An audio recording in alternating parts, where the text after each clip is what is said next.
Shalom. First and foremost, I want to give all glory, honor, and praises to Yahweh, Bahashem, Yahweh Shai.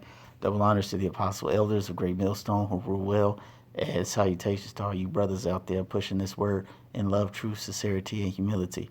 Once again, it's the brother Shatia from the Chicago camp coming back to you with what I hope is another quick and edifying sit down. And I'm on the interweb and was on World Star today, checking out a little bit of folly and serious stuff. And I just so happened to come across this video, and it says mother sues the U.S. for $60 million after her 1-year-old daughter being detained at an immigration facility died weeks later. So, without further ado, let's let this play. Government is the subject of a $60 million legal claim over the death of a 1-year-old girl 6 weeks after she was released from a family detention center in Texas. Yasmin Juarez and her daughter Marie were detained at the South Texas Family Residential Center in Dilley. While there, Juarez says her child developed a respiratory infection but claims U.S. Immigration and Customs Enforcement released them while Marie was ill. 6 weeks later in Philadelphia, she died. The government has 6 months to respond to Arnold and Porter's legal claim before the law firm can file suit. But one of the firm's lawyers, R. Stanton Jones, explained, having made the decision to jail small children, the U.S. government is responsible to provide living conditions that are safe, sanitary, and appropriate. Before striking a deal with the city of Dilley in September, ICE and the private prison company Core Civic had a deal in place with the city of Eloy, Arizona to operate the facility. Now Eloy is facing a $40 million claim as well. So basically what we have here is a Northern Kingdom woman. Most likely she might be an Issacharite. They didn't necessarily say, but you know, if she was detained at Texas border, it's a possibility she could be Issachar. But that's not the important point of the story. The important part of this story is that you had a Northern Kingdom woman who had a 1-year-old baby trying to come to America to, as they say, achieve the American dream to have a better life. Now, in the process of seeking this better life, she got detained at a private prison, okay? Which we all know those things are wicked. They rely on bad Uncle Esau, who is a so-called white man. All right, these cops and these sheriffs and these ICE people, all right, these private prisons rely on them to put people in there to make money. And if they're not there to make money, they're just merely used as detention, or might as well say a FEMA camp. And in the process of staying at this place, her daughter got sick. And when it was time for them to go, they just said, okay, bye. You know, no doctor's appointment, no checking out the girl, no nothing. All right, just sent the mom on her way with her daughter, and now her daughter's dead. Okay? And see, this is what you have to expect from a person who is the devil and Satan and who is the wicked. All right, according to Malachi, the first chapter. All right, bad Uncle Esau is the wicked. All right. The scripture also says, what was it? No.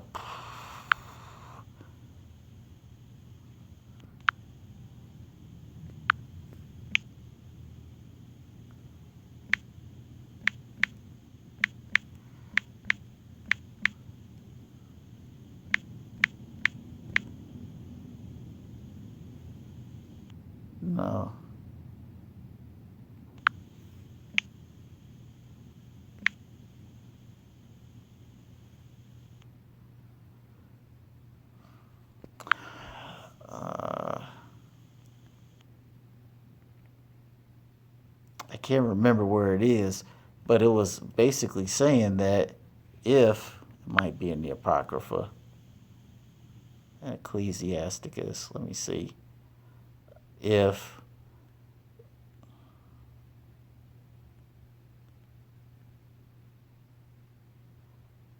Basically, there it goes. Ecclesiasticus 14:5. He that is evil to himself, to whom will he be good? He shall not take pleasure in his goods. All right? And this is the mentality of bad Uncle Esau, who is the so-called white man. Because this guy doesn't give a crap about his own people. All right? You see the way he treats them. All right? They're homeless on the streets. Okay? You got a huge opioid epidemic that he's really not addressing and really doesn't care to address. Okay? He has his people under a strong delusion, going to fight in the military for the so-called rights of American people when even he don't have any rights. Okay, if this devil is doing all that to his own people, what makes you think that he's going to do anything good to the nation that's his sworn enemy, the Israelites, you so-called blacks, Latinos, and Native Americans? All right, and you women are not excluded in this, as you can obviously see from this story. Okay, doesn't Deuteronomy say the Lord will send a nation against us that'll have a fierce countenance, that will have no respect of the young, the old, the men, or the women, roughly paraphrasing? Okay, so this 1-year-old girl was not the exception to the rule. She got sick while she was being detained with her mother, and they just let her go without any type of care or how you say, medical, without any type of medical supervision or observation or care. They just let it go die. All right, and this is what you Israelites have to get through your mind, that this man is wicked and he don't give two craps about you. All right? Because if he did, he would have offered this mother and her daughter some type of medical care or service. But this devil don't care about you. All right? And we're going to get Job 16 and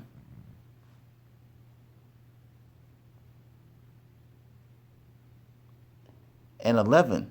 And it says, God have delivered me to the ungodly and turned me over into the hands of the wicked. Does that go back to Job 9:24? The earth is given to the hands of the wicked. All right, and to back that up, you go to Malachi, the first chapter. All right, when it talks about bad Uncle Esau is the border of wickedness. Okay. Now it's messed up, but that was the judgment of not only the mom, but also her 1-year-old daughter. All right, I don't get any pleasure saying something like that, but the truth is the truth. Okay, the Most High delivered her and her daughter up to the ungodly. All right, into the hands of the wicked, who was bad Uncle Esau, to not only be detained, but to suffer. Most likely, she wasn't given any type of sufficient or proper housing conditions, obviously because it's a private prison. Okay, the food accommodations were substandard, and her daughter died, so you know the medical situations were substandard. So I mean, but that was the judgment that the Most High gave. He delivered that mother and her daughter over to the wicked to be judged. And now that 1-year-old daughter's in the spirit world, and the mom's grieving. Okay? She has no daughter, and to seek some type of retribution, she's suing for $60 million. Now, granted, it's not going to bring her daughter back, and she'll probably always grieve for her daughter, but she feels she got to do something. Okay? And this is the point that we're trying to drive home to you so-called blacks, Latinos, and Native Americans, man. You got to get, you got to, as people say in the sports world, you got to get your head in the game. All right? Because this devil don't like you. All right? And he's going to continue to do these wicked things. All right? Because it was prophesied for him to do these things, minus the fact that also, I should say, also adding the fact that he's the wicked. All right, we're going to go to Ezekiel 35 and 35 and 5. It says, because thou hast had a perpetual hatred and hast shed the blood of the children of Israel by the force of the sword in the time of their calamity and the time that their iniquity had an end. So when we were supposed to be done picking cotton in the field and getting whipped and tortured and castrated and burned and lynched, when that time was supposed to be over, or as the scripture said, hey man, you forwarded the affliction. All right, you doubled down on us. All right, and that type of mentality continues all the way to today. As the scripture say, you've had a perpetual hatred. All right, that means it's had no break whatsoever. None. This devil has so much hatred in his heart that he's going to allow a 1-year-old to get detained, live in substandard conditions, get sick, don't give her any type of medical care or treatment, and just release her back into the world like a wild animal.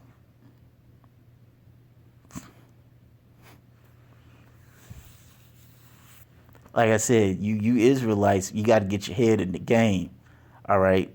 Because this, as the scripture says, this devil is going to continue to come down with this great wrath because he has a short amount of time.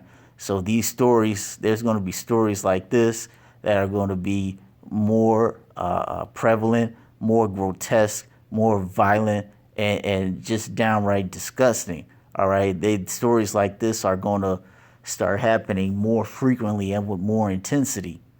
All right. And the Most High is just using this to show you, Israelites, that, hey, you got to get your head back in the game. Get your head in the game. All right. And wake up and realize what the hell is going on in this world. Because if you don't realize and take notice and take heed of what's being done, what's being shown, and what's being said to you to open up your eyes, then you're going to fall by the wayside. So with that being said, I want to give all glory, honor, and praises to Yahweh B'Shem Yahushai. Double honors to the apostle elders, a great millstone who rule well, and salutations to all you brothers out there pushing this word in love, truth, sincerity, and humility. With that, we're going to say shalom.